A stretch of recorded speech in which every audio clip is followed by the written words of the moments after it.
Hello everyone, आज हम लोग पढ़ेंगे मल्हार पुस्तक कक्षा 7 पाठ 1 माँ कहे एक कहानी। यह हमारी क्या है, कविता है। इस कविता के बारे में हम लोग पढ़ेंगे कि कविता किस प्रकार की है। आगे बढ़ेंगे तो सबसे पहले हम कवि परिचय देखेंगे। मैथिली षड द्वारा रचित कविता का यह अंश माँ कहे एक कहानी। अब ये माँ कहे एक कहानी है, लेकिन है ये एक्चुअल में क्या है, कविता है। ठीक है, तो इस कविता में क्या बताया गया, उनकी एक काव्य कृति है जिसका नाम क्या है, यशोधरा। तो यशोधरा काव्य कृति से लिया गया है। यशोधरा यानी कि मैथिली गुप्त ने एक काव्य लिखा है, महाकाव्य लिखा है जिसका नाम है यशोधरा। अब ये यशोधरा कौन है, गौतम बुद्ध की पत्नी, और उनके बेटे का नाम क्या है, राहुल। उनके बीच में संवाद शैली में रचा गया है। संवाद शैली का मतलब होता है दो लोगों के बीच में बातचीत का होना। मैथिली गुप्त का जन्म कहाँ हुआ था, चिरगांव झांसी उत्तर प्रदेश में हुआ था। 15-16 वर्ष की आयु में ही वे कविता करने लगे। प्रारंभ में ब्रजभाषा में लिखते थे और फिर हिंदी में आजीवन लेखन कार्य करते रहे। स्वतंत्रता आंदोलन में उनकी रचनाओं ने लोगों को देश प्रेम की भावना जगाने का काम किया। कि जब हम स्वतंत्रता की बात करते हैं, आज़ादी के समय की बात करते हैं, उस समय देश प्रेम की जो कविताएं लिखी, लोगों के अंदर एक राष्ट्र प्रेम जगाने का काम किया इनकी कविताओं ने। इसीलिए इनको राष्ट्र कवि कहा जाता है। राष्ट्र कवि सर्वविदित है। सर्वविदित मतलब सभी लोग जानते हैं। इनकी अधिकांश कृतियाँ जो हैं धार्मिक हैं, सांस्कृतिक, ऐतिहासिक, राष्ट्रीय चेतना के स्वर हैं। इनको साकेत, भारत भारती और यशोधरा नामक कृतियों जो इनकी बहुत ही प्रसिद्ध हैं, इनको भारत भारती पर मिला था पुरस्कार, और इसी समय महात्मा गांधी ने राष्ट्र कवि की उपाधि भी दी थी। तो बहुत ही मतलब कह सकते हैं कि राष्ट्रीय चेतना के स्वर इनकी रचनाओं में मिलते हैं। आगे देखेंगे हम लोग अपनी कविता को। हम शुरू करेंगे। माँ कहे एक कहानी, बेटा समझ लिया क्या तूने मुझको अपनी नानी। कहती है मुझसे ये चेटी, माँ तू मेरी नानी की बेटी। माँ कह लेटी ही लेटी, राजा था या रानी, माँ कहे एक कहानी। तो यहाँ पर इस कविता में संवाद शैली पहले ही हमने पढ़ लिया है कि राहुल और माँ यशोधरा के बीच में बातचीत हो रही है। माँ जो है अपने मतलब बेटा है, अपनी माँ से कह रहा है कि माँ मुझे एक कहानी सुना दो। ठीक है, लेटी लेटी ही मुझे एक कहानी सुना दो। तो माँ क्या कह रही है कि क्या तूने मुझे अपनी नानी समझ रखा है। तो राहुल ने क्या बोला कि कहती है मुझसे ये चेटी। चेटी मीन्स क्या होता है, सेविका या दासी। कि तू मेरी नानी की बेटी है। नानी की बेटी हमारी कौन होती है, माँ। कि लेटी लेटी ही मुझे एक कहानी सुना दो। अब इसकी हम व्याख्या देखेंगे। राहुल अपनी माँ से कहानी सुनाने को कहता है। माँ हंसते हुए पूछती है कि क्या वह उसे अपनी नानी समझने लगा है। यह बात माँ बेटे के प्यार को दिखाती है। राहुल बताता है कि दासी चेटी ने कहा है कि माँ नानी की बेटी है। राहुल लेटे लेटे बार बार माँ से जिद करता है कि माँ मुझे कहानी सुनाओ जिसमें राजा या रानी की बात हो। अगला प्रश्न देखेंगे हम लोग। अगली पंक्तियाँ शुरू करते हैं। तू है हठी मान धन मेरे, सुन उपवन में बड़े सवेरे। तात भ्रमण करते थे तेरे, जहाँ सुरभि मनमानी, जहाँ सुरभि मनमानी। हाँ माँ यही कहानी। अब यहाँ पर जब बेटे ने बहुत जिद की तो माँ ने क्या किया, उसे कहानी सुनाना शुरू कर दिया। देखो इसमें बहुत सारे कठिन वर्ड हैं। हठी का मतलब क्या होता है, जिद्दी। ठीक है, मान धन प्रतिष्ठा, प्रतिष्ठा ही जिसका धन हो। ठीक है, उपवन मतलब बगीचा या बाग, तात मतलब पिता, भ्रमण मतलब घूमना, और सुरभि मतलब सुंदर सुगंध। ठीक है, यहाँ पर तू है हठी मान धन मेरे। अब माँ क्या कह रही है कि तेरी प्रतिष्ठा ही मेरे लिए सब कुछ है। बेटा मुझे समझ आ गया, मैं वो क्या करती है, अपने बेटे को कहानी सुनाने के लिए तैयार हो जाती हैं कि सुन सुन उपवन में बड़े सवेरे। कि उपवन मतलब बगीचे में एक बार सवेरे सवेरे तात भ्रमण करते थे तेरे, यानी कि तुम्हारे जो पिता थे वो क्या कर रहे थे, भ्रमण कर रहे थे। जहाँ सुरभि मनमानी, जहाँ पर सुगंधित मन को मोहने वाली हवा चल रही थी। तो राहुल कहता है जहाँ सुरभि मनमानी, हाँ माँ यही कहानी मुझे, हाँ माँ यही कहानी सुना दो। अब माँ ने क्या कहा, वर्ण वर्ण के फूल खिले थे, झलमल कर हिम बिंदु झिले थे। हल्के झोंके हिले मिले थे, लहराता था पानी, लहराता था पानी। हाँ यही कहानी। अब माँ ने क्या बताया यहाँ पर, जो डिफिकल्ट वर्ड, वर्ड मतलब तरह तरह के। हिम बिंद मतलब ओस के कण, सुबह सुबह जो आप देखते हो कि घास पर ओस की बूंदें पड़ जाती हैं। और झिले थे मतलब झिल मिला रहे थे। ओस की बूंदें जब पानी पर मतलब घास पर पड़ती हैं और जब सूरज की रोशनी पड़ती है, ऐसा लग रहा है कि वो झिलमिला रही हूँ, चमक रही हूँ। तो यहाँ वर्ण वर्ण के फूल खिले थे, यानी वहाँ तरह तरह के बगीचे में फूल खिले हुए थे। झलमल कर हिम बिंदु मिले थे, और उन पर उसके जो बूंदें पड़ी हुई थी वो भी झिलमिला रही थी। हल्के झोंके हिले में, और हल्की सुगंधित ठंडी वायु जो चल रही थी, हवा चल रही थी, साथ में ही लहरा रहा था। वहाँ पर पानी भी जो था वो भी लहरा था। तो बच्चा कह रहा लहराता था पानी, हाँ हाँ यही कहानी, हाँ माँ मुझे यही कहानी सुना दो। अब इसकी व्याख्या देखेंगे। माँ बताती है कि बगीचे में रंग बिरंगे फूल खिले थे, ओस की बूंदें चमक रही थी और हल्की हवा बह रही थी। पास में पानी की लहरें भी थी। यह बगीचे की सुंदरता को और ज़्यादा दिखा रही थी, बढ़ा रही थी। राहुल प्रसन्न होकर कहता है कि हाँ माँ, यही कहानी सुनाते रहो, माँ यही कहानी मुझे सुनाओ। ठीक है, आगे।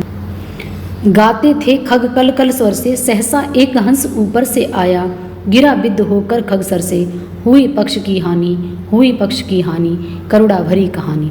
अब क्या बता रही माँ कि इतने में क्या हुआ कि वहाँ पर इतना अच्छा मनोहर वातावरण था कि पानी लहरा रहा था, सुगंधित हवा चल रही थी, तरह तरह के फूल खिले हुए थे।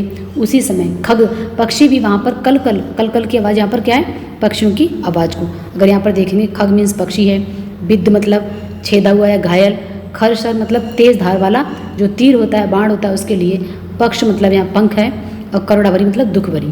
तो ये डिफिकल्ट वर्ड है इसके, जिसे हम शब्दार्थ कहते हैं। तो क्या हुआ, अचानक से, सहसा मीन्स अचानक, एक हंस ऊपर से आकर गिरा, गिरा बिद्ध होकर खरसर से, वो इस तरीके से गिरा जो घायल था, मतलब एक तरीके से घायल हंस ऊपर से आकर गिरा, खग सर से मतलब एक तेज धार वाले तीर से, ये जो उसके पंख में लगा हुआ था तीर, वो घायल होकर गिरा, इससे उसके पक्ष की हानि हुई, मतलब उसका पंख जो था घायल हो गया, टूट गया। हुई पक्ष की हानि, करुणा भरी कहानी। तो राहुल कह रहा है ये तो बहुत ही दुख भरी कहानी है। व्याख्या देखेंगे।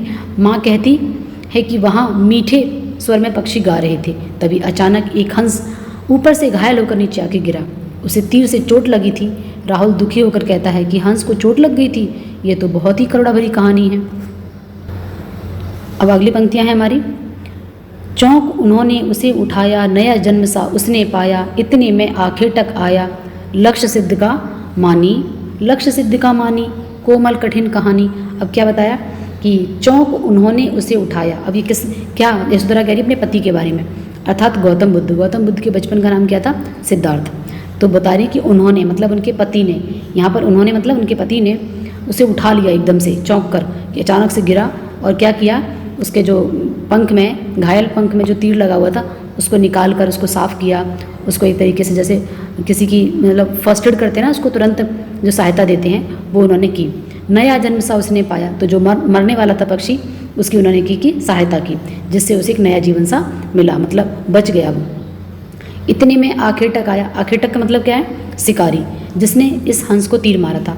लक्ष्य सिद्ध का मानी, लक्ष्य सिद्ध का मानी मतलब वो निशाने वाला था, मतलब अपने लक्ष्य को भेदने वाला था, वो इतने में आ गया। लक्ष्य सिद्ध का मानी, कोमल कठिन कहानी। ये तो बहुत ही कोमल भावनाओं से भरी हुई कहानी है, वास्तव में ये बहुत ही कठिन कहानी है। राहुल अपनी माँ से कहता है।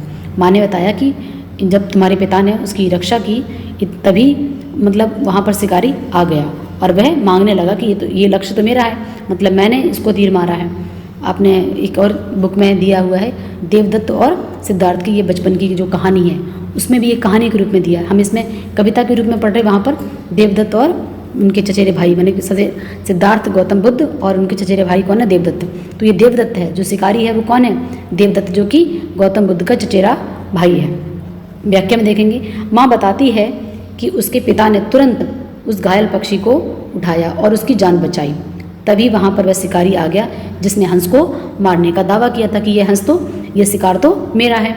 राहुल कहता है ये कहानी तो बहुत ही कोमल है, बहुत ही करुणा भरी कहानी है, वास्तव में ये बहुत ही करुणा भरी कहानी है। आगे देखें। मांगा उसने आहत पक्षी, तेरे तात किंतु थे रक्षी, तब उसने जो था खगभक्षी, हट करने की ठानी, हट करने की ठानी, अब बढ़ चली कहानी। अब क्या बता रही है माँ यशोधरा कि मांगा उसने आहत, आहत मीन्स होता है घायल, ठीक है, तात मीन्स बता चुकी हूँ पिता होता है, रक्षी मतलब रक्षा करने वाला, ठीक है, खगभक्षी जो पक्षियों को मारने वाला होता है, हट मतलब जिद करना, ठानी मतलब निश्चय कर लेना। तो कह रहे मांगा उसने आहत पक्षी, क्या बताया जा रहा है कि मांगा उसने जो घायल पक्षी था, किसने, उस शिकारी ने। शिकारी कौन था, देवदत्त। लेकिन तुम्हारे पिता जो थे उसके रक्षी थे, यानी कि रक्षा करने वाले थे, तुम्हारे पिता ने उसकी जान बचाई थी। आगे बोला है तब उसने जो खगभक्षी यानी कि जो पक्षी को मारने वाला था, उसने क्या किया, जिद करने लगा, हट करने लगा कि ये पक्षी तो मेरा है, ये पक्षी तो मेरा है। और इस तरीके से उनके पिता और उस शिकारी में दोनों में क्या होने लगी, बहस होने लगी, और ये कहानी बढ़ गई क्योंकि ना वो देने को तैयार थे, ना ही शिकारी मानने को तैयार था। व्याख्या देखेंगे कि शिकारी घायल हंस को मांगता है, लेकिन राहुल के पिता उसकी रक्षा करने को तैयार रहते हैं। शिकारी जिद पर अड़ जाता है और राहुल के जो पिता हैं उत्साहित होकर, अच्छा ये बात जब राहुल सुनता है तो उत्साहित होकर कहता है कि अच्छा अब कहानी तो और भी ज़्यादा रोचक हो गई है, ये तो कहानी और मज़ेदार हो गई है। इस तरीके से वो कहानी जो थी बढ़ गई और कहानी कहाँ जाती है आगे कविता में हम लोग देखेंगे। हुआ विवाद सदै निर्दय में, उभय आग्रही थे स्व विषय में, गई बात तब न्यायालय में, सुनी सभी ने जानी, व्यापक हुई कहानी। अब यहाँ पर क्या बताया जा रहा है कि हुआ विवाद सदै निर्दय में, यानी कि जो दयावान है, सदय यानी कि जिसके हृदय में दया हो और जिसके हृदय में दया ना हो निर्दय। उभय मीन्स दोनों, आग्रही मतलब आग्रह कर रहे थे, स्व विषय मतलब अपने ही बारे में, ठीक है, बचाने वाला और मारने वाला। तो यहाँ दो पक्ष हो गए, पक्ष विपक्ष कह सकते हैं इसे। तब ये बात दोनों ही अपने अपने पक्ष देने लगे, अपने अपने बारे में कहने लगे कि मैं हंस मेरा है। तो ये बात जब दोनों में बढ़ गई, बहस बढ़ गई, दोनों ही अपने बारे में अपने आप को सही ठहरा रहे थे, तो ये बात कहाँ पहुँच गई, न्यायालय में पहुँच गई, अर्थात राजा के पास पहुँच गई। अब जब राजा के पास पहुँच गई तो ये बहुत ही व्यापक मतलब फैल गई, सबने जान ली, राज्य के सभी लोगों को पता चल गई और इस तरीके से कहानी जो थी बढ़ गई, आगे बढ़ गई। व्याख्या देखेंगे।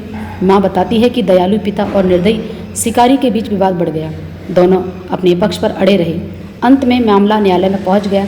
राहुल कहता है कि अब तो पूरी सभा में इस बात को जान लिया है, कहानी तो अब और बड़ी हो गई है। राहुल तू निर्णय कर इसका, न्याय पक्ष लेता है किसका, ठीक है। अब माँ क्या कहती है कि राहुल तू इसका निर्णय कर कि न्याय जो है राजा किसका पक्ष लेगा। कह दे निर्भय जय हो जिसका, सुन लूँ तेरी बानी, माँ मेरी क्या बानी, मैं सुन रहा कहानी।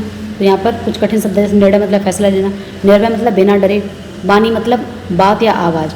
अब राहुल से माँ माने कि माँ जो है अपने बच्चे को नैतिक मूल्य सिखाना चाह रही है, दया, परोपकारी बनना, रक्षा करना, है ना, जीवों पर दया करो, इस तरीके के जो नैतिक मूल्य कहानी के माध्यम से माँ अपने बच्चे के अंदर विकसित करना चाह रही है।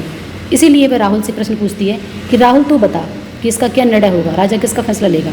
तो बच्चा क्या बोलता है कि माँ मेरी क्या बानी है, मैं तो कहानी सुन रहा हूँ। व्याख्या में माँ राहुल से कहती है कि वह बिना डरे फैसला करे कि कौन सही है, हंस को मारने वाला या हंस को बचाने वाला। माँ उसका जवाब राहुल से सुनना चाहती है। राहुल कहता है कि वह अभी कहानी सुन रहा है, उसे निर्णय करना कठिन लग रहा है, मैं क्या सुनाऊँ, है ना, मैं तो आपके मुँह से कहानी सुन रहा हूँ। आगे देखें। अब ये लास्ट में क्या है, कोई निरपराध को मारे तो क्यों अन्न उसे न उबारे, रक्षक पर भक्षक को बारे, न्याय दया का दानी तूने गुनी कहानी। अब यहाँ पर जो राहुल है वो क्या कह रहा है कि माँ मैं क्या अपनी मतलब आपके मुँह से कहानी सुन रहा हूँ। फिर भी माँ के कहने पर राहुल क्या कहता है कि कोई निरपराध को मारे, जिसने कोई भी अपराध ना किया हो, ठीक है। तो कह रहे कि तो क्यों अन्न उसे न उबारे, तो उसे क्यों बचाना चाहिए, है ना। रक्षक पर भक्षक को बारे, यानी कि मारने वाले से बचाने वाला बड़ा होता है। न्याय दया का दानी, और न्याय हमेशा जो दया करने वाला होता है उसका ही पक्ष लेना चाहिए। न्याय दया का दानी तूने गुनी कहानी। यहाँ पर डिफिकल्ट वर्ड लिखे हुए हैं। राहुल सोच समझकर कहता है कि अगर कोई निर्दोष को मारता है तो उसकी रक्षा करना चाहिए, न्याय हमेशा दया से भरा होना चाहिए। माँ खुश होकर कहती है कि राहुल ने सही समझा और उसने इस करुणा भरी कहानी का गूढ़ अर्थ समझ लिया।